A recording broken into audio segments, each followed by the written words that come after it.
السلام عليكم ورحمة الله وبركاته. رب اشرح لي صدري ويسر لي أمري واحلل عقدة من لساني يفقه قولي رب زدني علما. எல்லாம் வல்ல ஏக இறைவனின் நல்லடியார்களே, இந்த குர்ஆன் வாழ்வியல் ஆராய்ச்சி வகுப்பில் வகுப்பு 9 நாம் எதை கற்றோமோ அந்த சாராம்சத்தை பற்றி இந்த காணொலியில பார்ப்போம் இன்ஷால்லா. அப்போ வகுப்பு 9ல என்ன பார்த்தோம் அப்படின்னா, வகுப்புடைய 8ஓட தொடர்ச்சியாக வகுப்புடைய 8ல் உஸ்தாத் அவர்கள் 59வது அத்தியாயத்துல 18லேருந்து 24 வரை உள்ள வசனங்களை பார்த்துட்டு வர சொல்லியிருந்தாங்க. அந்த வசனத்தோட விளக்கங்களை சென்ற வகுப்புல, அதாவது வகுப்பு 8ஓட காணொலியில மேலோட்டமா பார்த்துருந்தோம். இதுல டீப்பா கொஞ்சம் பார்க்கலாம். அப்போ 59வது அத்தியாயத்துல 18வது வசனத்துல அல்லாஹ் என்ன பேசுறான் அப்படின்னு பார்த்தோம்னா, அல்லாஹ் சொல்றான், யா அய்யுஹல்லதீன ஆமனு தக்குல்லாஹ் வலா தன்துரு நஃப்சுன் மா கத்தமத் லிகதின் வத்தகுல்லாஹ் இன்னல்லாஹ ஹபீரும் பிமா தஅமலூன். ஈமான் கொண்டவர்களே, அல்லாஹுக்கு அஞ்சி நடந்து கொள்ளுங்கள், மேலும் ஒவ்வொருவரும் என்ன பண்ணுங்க, நாளைக்கு, அதாவது லிகதின் நாளை, மறுமைக்காக. நாளை அப்படின்னு இந்த இடத்துல அல்லாஹ் குறிக்கிறது மறுமையை தான் அல்லாஹ் குறிக்கிறான். மறுமைக்காக நாம என்னத்தை முற்படுத்தி முன்கூட்டியே நாம என்னத்தை மறுமைக்காக பார்த்து வச்சிருக்கிறோம் அப்படின்றத ஒவ்வொருத்தவங்களுமே பார்த்து கொள்ளட்டும். என்ன மறுமைக்காக நீங்க முற்படுத்தி என்னத்தை வச்சிருக்கீங்கன்றத எல்லாருமே பார்த்துக்கோங்க அப்படின்னு அல்லாஹ் சொல்றான். நீங்க அல்லாஹ்வை அஞ்சி நடந்துக்கோங்க. நீங்க செய்யறது அல்லாஹ் நிச்சயமா நன்கு அறிந்தவன் அப்படின்னு அல்லாஹ் சொல்றான். இன்னும் அல்லாஹ் என்ன சொல்றான்னா, ஒஹரப, அதாவது ரொம்ப அல்லாஹ் நுணுக்கமா கவனிக்கக்கூடியவனா இருக்கான். அப்போ அந்த அளவு நம்மளை நம்ம சுய பரிசோதனை செஞ்சு பார்த்துக்கணும். அந்த அளவுக்கு நம்மளை நாம மாத்திக்கணும் அப்படின்றது இந்த வசனம் மூலியமா தெரிய வருது. அப்போ தக்குவா, இறையச்சம் அப்படின்றது ரொம்பவுமே ஒரு அடித்தளமான, எல்லா விஷயங்களுக்கும் அடிப்படையா அமையக்கூடிய ஒரு விஷயமா இருக்கு. அப்போ ஒவ்வொருத்தவங்களுமே நாளைக்காக நாம என்ன சம்பாரிச்சு வச்சிருக்கிறோம் அப்படின்றத பார்த்துக்கணும். மறுமைக்காக நாம என்ன வச்சிருக்கிறோம் அப்படின்றத அல்லாஹ் இந்த இடத்துல சொல்ல வரான். இன்னும் பார்க்க போனா இந்த வசனங்கள் எல்லாம் தனித்தனியா இருக்கிற மாதிரி நமக்கு பார்க்கையில தெரியுது. ஆனா இதுல டீப்பா நம்ம உள்ளார போய் பார்த்தாதான் தெரியுது, இந்த வசனங்கள் அனைத்தும் ஒன்றோட ஒன்று தொடர்பு கொண்டுதான் இந்த வசனங்கள் நம்ம இடத்துல பேசுது அப்படின்றது நம்மளால உணர முடியுது. இதுக்கு உதாரணமா உஸ்தாத் அவர்கள் ஒரு ஹதீஸ சொன்னாங்க. என்ன சொன்னாங்க அப்படின்னா, தக்குவா அப்படின்னா என்ன அப்படின்றதுக்கு ஒவ்வொருத்தவங்களுமே எப்படி நாளைக்கு என்னத்தை நம்ம சம்பாரிச்சு வச்சிருக்கோம்னு பார்த்து நடந்துக்கணும்னா, இன்னைக்கு நாம எப்படி இருக்கிறோம் அப்படின்றது இதாகாம, இந்த விஷயம் நான் இப்ப இன்னைக்கு செய்ய போறேன், இது அல்லாஹ்வுக்கு பிடிக்குமா, இதுல இறை நினைவு இருக்கா, இதுல அல்லாஹ்வுடைய விருப்பம் இருக்கா, இதுல நமக்கு இதை நான் பண்ணா எனக்கு இறை திருப்தி கிடைக்குமா அப்படின்னு நம்ம ஒவ்வொரு விஷயத்தையும் நம்ம பார்த்து பார்த்து செய்யக்கூடியவங்களா இருக்கணும். எதை அல்லாஹ் அனுமதிச்சிருக்கான், எதை அல்லாஹ் தடை செஞ்சிருக்கிறான் அப்படின்னு நம்ம பார்த்து செய்யும் போது அதுல நமக்கு கண்டிப்பா அதுல வெற்றி கிடைக்கும். அப்போ அல்லாஹ் தடை செய்ததுல இருந்து நம்மளால விலக முடியும். அப்போ முன்கூட்டியே நம்ம சிந்திக்கக்கூடிய விஷயங்கள் ரொம்பவுமே முக்கியமானது அப்படின்றது இந்த வசனங்கள் மூலியமா அல்லாஹ் வலியுறுத்துறான். இன்னும் சொல்ல போனா உஸ்தாத் அவர்கள் ஒரு விளக்கம் சொன்னாங்க. உமர் அலி அவங்க அவங்க கிட்ட தக்குவா அப்படின்னா என்னன்னு சொல்லிட்டு கேட்கப்படுது. அதுக்கு உமர் அலி அவங்க பதில் அளிக்கிறாங்க.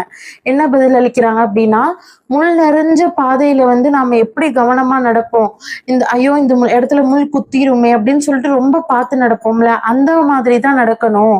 அந்த மாதிரி கவனத்தோடையும் அந்த மாதிரி நடக்கிறது தான், அது பேரு தான் தக்குவா. ஒரு பயந்து முள் நம்ம காலில் குத்திடக்கூடாதுன்னு பயந்து நடப்போம் இல்லையா, அந்த மாதிரி அல்லாஹ்க்கு பயந்து நடக்கக்கூடியவங்களா நாம இருக்கணும் அப்படின்னு சொல்லிட்டு ஊமையா ஒரு அழகான உதாரணத்தை உமர் அலி அவங்க சொல்லியிருக்காங்க. அந்த ஹதீஸை இந்த இடத்துல அவங்க பதிவு பண்ணாங்க. இன்னும் மேலும் அடுத்த வசனங்கள் அல்லாஹ் என்ன பேசுறான் அப்படின்னு பார்த்தோம்னா, 59ல 19ல அல்லாஹ் பேசுறான், வல தகுன்னு கல்லதீன நஸுல்லாஹ் ஃபஅன்ஸாஹும் அன்ஃபுஸஹும் உலாயிக ஹுமுல் ஃபாசிகூன். அதாவது அல்லாஹ் என்ன சொல்றான்னா, அல்லாஹ்வை மறந்து நம்ம நடந்துட்டோம்னா, அல்லாஹ்வை மறந்தவங்க போல நீங்க ஆகிராதீங்க. அப்படி அல்லாஹ்வை மறந்தது போல நாம ஆகிட்டோம்னா அல்லாஹ் என்ன சொல்றான், அவங்க வந்து அவங்களையே மறக்கிற மாதிரி அல்லாஹ் செஞ்சிருவான் அவங்கள. அவங்க அல்லாஹ்வை மறந்தா நம்மளையே மறந்தா மாதிரி அப்படின்னு அல்லாஹ் சொல்றான். அவங்கதான் ஃபாசிக்குகள், அதாவது ஃபாசிகூன், அவங்கதான் வந்து பெரும் பாவிகள் அப்படின்னு அல்லாஹ் சொல்றான். அப்போ அல்லாஹ்வை மறக்காம அல்லாஹ்வோட நினைவோட, இறை நினைவோட, இறை சிந்தனையோட, இறை திருப்திய நம்ம பெறணும், இறை நேசத்தை பெறணும் அப்படின்ற ஒரு அடிப்படையில வாழக்கூடிய மக்களாக நாம் இன்ஷா அல்லாஹ் இருக்கணும் அப்படின்றது இந்த வசனம் மூலியமா விளங்க வருது.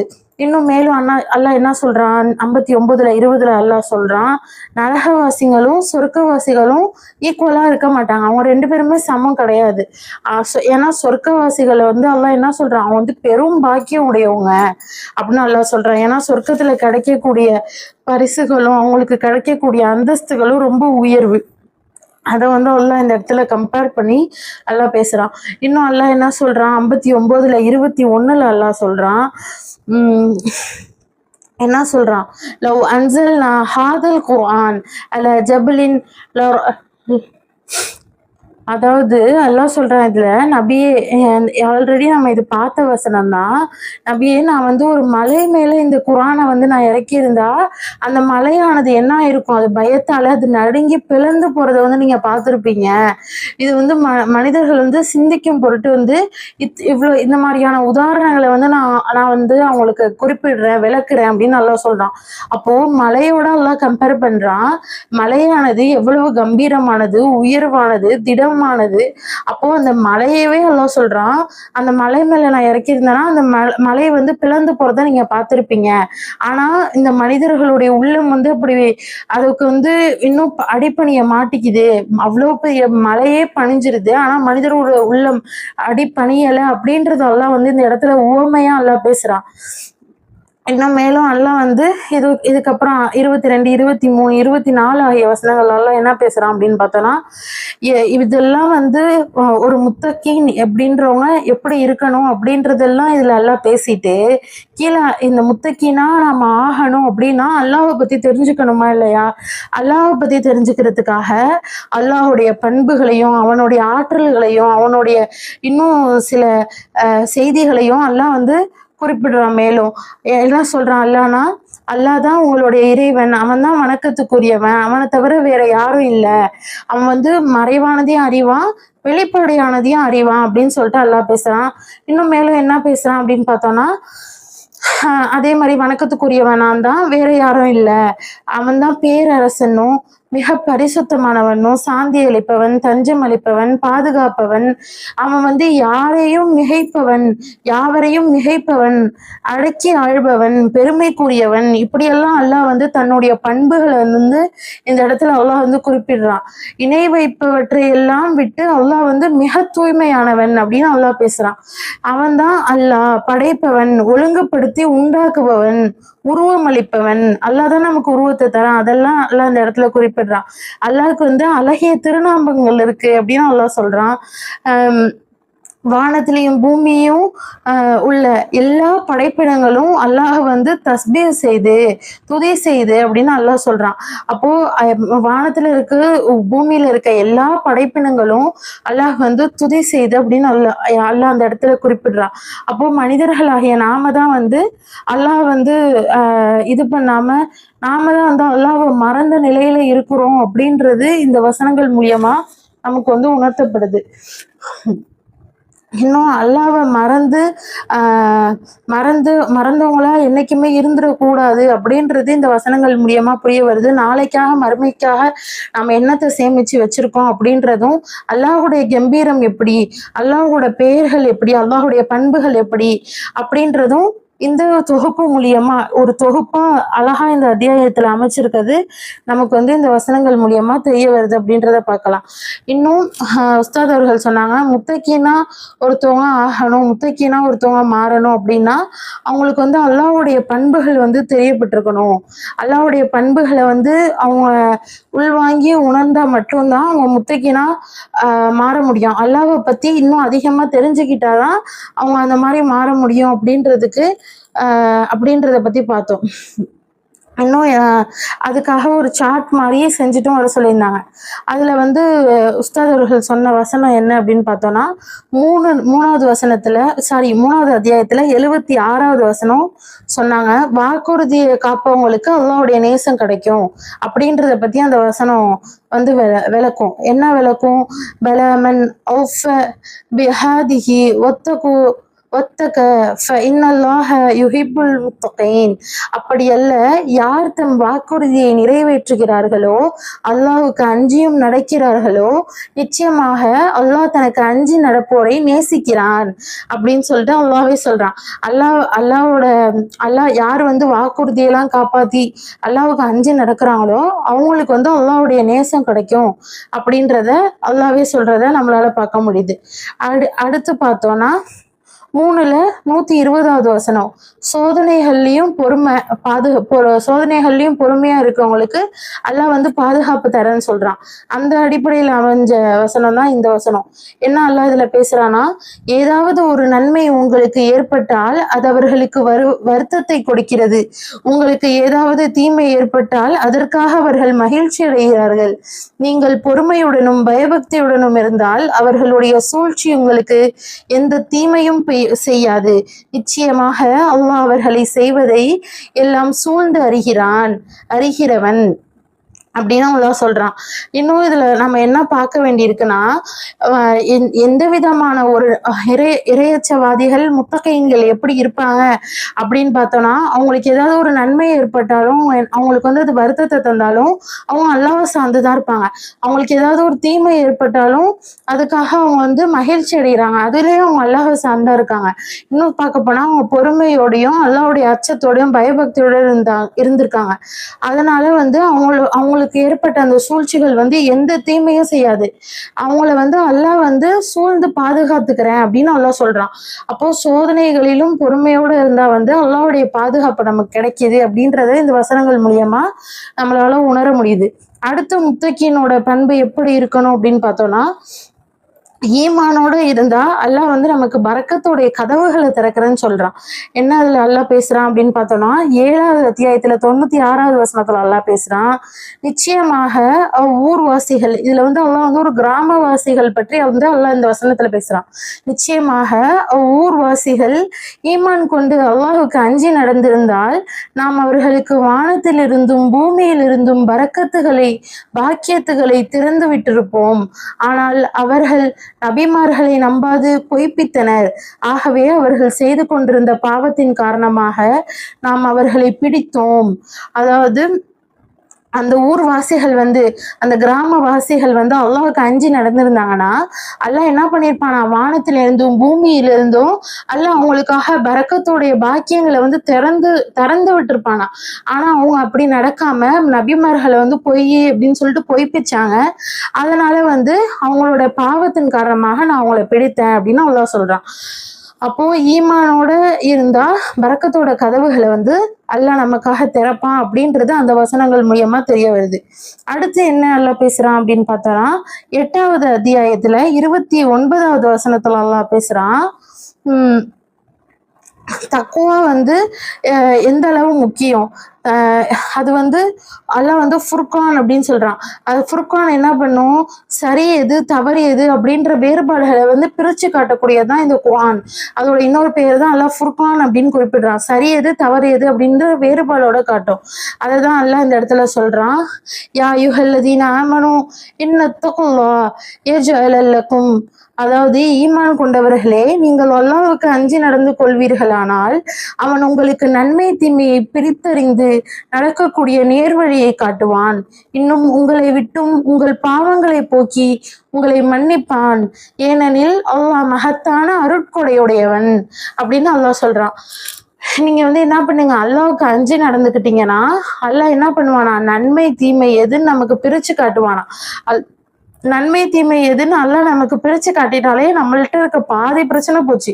நம்ம பாவம் செய்ய மாட்டோம், நன்மையான காரியம் என்னவோ அதை தான் செய்வோம். அந்த மாதிரி அல்லாஹ் வந்து ஒரு கிளியர் கட்டான ஒரு டெஃபினேஷன் வந்து இந்த இடத்துல அல்லாஹ் கொடுத்துருக்கான். அப்போ நன்மை தீமையை பிரித்து காட்டக்கூடிய அந்த ஒரு வல்லமையை வந்து அல்லாஹ் தரான் தக்குவாதாரிகளா இருந்தாங்கன்னா. அப்போ முத்தகீனோட பண்புகள்ல இந்த தக்குவாவும் ரொம்ப முக்கியம் அப்படின்றது ரொம்ப புரிய வருது இந்த வசனங்கள் மூலியமா. அடுத்து அல்லாஹ் என்ன பேசுறான், 65வது அத்தியாயத்துல 2, 3, 4 ஆகிய வசனங்கள் அல்லாஹ் பேசுறான். 3வது வசனத்துல அல்லாஹ் என்ன பேசுறான் அப்படின்னு பார்த்தோம்னா, 2வது வசனத்துல அல்லாஹ் என்ன பேசுறான்னு பார்த்தோம்னா, மஹ்ரோஜா, எவர் அல்லாஹுக்கு அஞ்சி நடக்கிறாரோ அவருக்கு அவன் தக்க ஒரு வழியை உண்டாக்குவான். அவங்க எந்த விதமான ப்ராப்ளம்ல இருந்தாலும் சரி, எந்த விதமான சோதனையில இருந்தாலும் சரி, அல்லாஹ் என்ன பண்ணுவானா, அவங்க தக்குவதாரிகளா இருந்தா அவங்களுக்கான வழியை அல்லாஹ் காட்டுவான். அவங்களுக்கான ஒரு போக்கிடத்தை ஏற்படுத்துவான். அவங்களுக்கான வழியை நான் காட்டுவேன்னா அல்லாஹ் இதுல தெள்ள தெளிவா அல்லாஹ் சொல்றான். ஒமன் எத்தகில்லா யஜ்அல் லஹு மஹ்ரஜா, எவர் அல்லாஹ்வுக்கு அஞ்சி நடக்கிறாரோ அவருக்கு அவன் ஒரு தக்க வழியை உண்டாக்குவான் அப்படின்றத அல்லாஹ் இதுல சொல்றான். அடுத்து தவக்கலோட இருந்தா அல்லாஹ் என்ன பண்றானா, ரிஸ்க் தரேன், எதிர்பாராத ரிஸ்க் நான் தரேன் உங்களுக்காகன்னு சொல்றான். அல்லாஹ் என்ன சொல்றான், அத்தகையவருக்கு அவர் எண்ணீராத புறத்திலிருந்து அவன் உணவு வசதிகளை அளிக்கிறான். மேலும் எவர் அல்லாஹ்வின் மீது நம்பிக்கை கொண்டு அவனை முற்றிலும் சார்ந்திருக்கிறாரோ அவருக்கு அவன் போதுமானவன். நிச்சயமாக அல்லாஹ் தன் காரியத்தை நிறைவாக்குபவன். திண்ணமாக அல்லாஹ் ஒவ்வொரு பொருளுக்கும் ஒரு அளவை உண்டாக்கி வைத்திருக்கிறான். அப்போ அல்லாஹ்வை நம்பி இருக்கக்கூடியவங்களுக்கு அல்லாஹ் என்ன பண்றானா, அவங்களுக்கு எண்ணீராத புறத்திலிருந்து அவன் உணவு வசதிகள் அளிக்கிறான். அல்லாஹ் மேல நம்பிக்கை வச்சிருக்கவங்களுக்கு, முற்றிலும் அல்லாஹ்வை சார்ந்து இருக்கிறவங்களுக்கு அல்லாஹ்வே போதுமானவன், யாருமே தேவையில்லை அப்படின்றத அல்லாஹ் இந்த இடத்துல நமக்கு சொல்லி தரான். இன்னும் அடுத்து பார்த்தோம்னா, தக்குவா உடையவங்களுக்கு மேலும் அல்லாஹ் என்ன சொல்றான்னா, 4வது வசனத்துல அல்லாஹ் சொல்றான், 65:4 காரியங்கள்ல அல்லாஹ் எளிதாக்குறேன் அப்படின்னு சொல்றான். என்ன அல்லாஹ் சொல்றான், ஒமன் எத்தகில்லா யஜ்அல் லஹு மின் அம்ரின் யுஷூர், அதாவது எவர் அல்லாஹ்வுக்கு அஞ்சி நடக்கிறாரோ அவருடைய காரியத்தை அவன் எளிதாக்குகிறான். அவங்க ஒரு வேலையை நாடி போறாங்க அப்படின்னா அவங்களோட வேலைகளை அல்லாஹ் சிம்பிள் ஆக்கிறான். அந்த இடத்துல அவங்களோட காரியங்களை அல்லாஹ் எளிதாக்கி வச்சிடறான். எந்த ஒரு கஷ்டமுமே இல்லாம அவங்களோட காரியங்களை எளிதாக்குறேன் அப்படின்னு சொல்றான். இதுக்குள்ள பல பொருள் அடங்குற மாதிரி இருக்கு இந்த வசனங்களை சிந்திக்கும் போது. அவங்களோட தக்குவாதாரிகளா இருந்தா அவங்களோட காரியங்களை எளிதாக்குறேங்கிறான். எந்த மாதிரியான காரியங்களா இருந்தாலும் அல்லாஹ் அவங்களுக்காக எளிதாக்குவான் அப்படின்றத இது மூலியமா நம்மளால நம்ப முடியுது. அடுத்து 5வது வசனத்துல அல்லாஹ் பேசுறான், பாவ மன்னிப்பு உடையவங்களுக்கு உயர்ந்த நன்மை அளிக்கிறேன் அப்படின்னு அல்லாஹ் சொல்றான். இதுவே அல்லாஹ்வின் கட்டளையாகும், இது அவன் உங்களுக்கு இறக்கி அருளினான். எவர் அல்லாஹ்வுக்கு அஞ்சி நடந்து கொள்கிறாரோ அவரை அவருடைய பாவங்களை விட்டும் நீக்கி அவருக்கு நற்கொழியும் மகத்தானதாக்குகிறான். யார் அல்லாஹ்வுக்கு அஞ்சி நடக்கிறாங்களோ அவங்களோட பாவங்களை அல்லாஹ் நீக்கி அவங்களுக்கு நன்மையும் அல்லாஹ் தரேன் அப்படின்றத இந்த இடத்துல சொல்றான். அப்போ இந்த மாதிரியான முத்தகீன்களோட பண்புகளை பார்க்கையில இவ்வளவு விஷயங்களையும் நம்ம ஒரு சேர கடைபிடிச்சு இந்த பண்புகளை நம்ம உள்ள கொண்டு வரணும் அப்படின்னா அல்லாஹ்வை அஞ்சி நடக்கக்கூடிய மக்களா இருக்கணும். அதற்கு நம்மளுடைய உள்ளத்தையும் மனநிலையும் தயார்படுத்தி வச்சுக்கணும். இந்த மாதிரியான விஷயங்களை நமக்கு கிடைக்க போகுதே அப்படின்ற ஒரு உணர்வோட, அந்த சந்தோஷங்களோட நம்ம இந்த விஷயங்களை கற்க ஆரம்பிச்சு இதை நம்ம உள்ளுக்குள்ள பதிய வச்சோம் அப்படின்னா கண்டிப்பா ஒவ்வொருத்தவங்களையுமே இது மாற்றத்தை கொண்டு வரும் அப்படின்றத இது மூலியமா உணர வருது.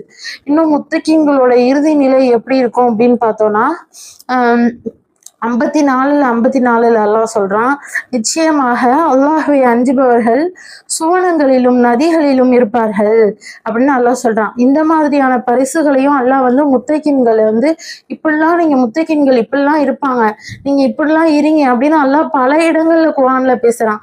அப்போ அந்த மாதிரியான மக்களாக அல்லாஹ் உங்களையும் என்னையும் ஆக்கி அருள் புரிவானாக என்று பிரார்த்தித்தவாறு இந்த வகுப்பை நிறைவு செய்கின்றேன். வாஹிர் தவானாக அல்ஹம்துலில்லாஹி ரப்பில் ஆலமீன்.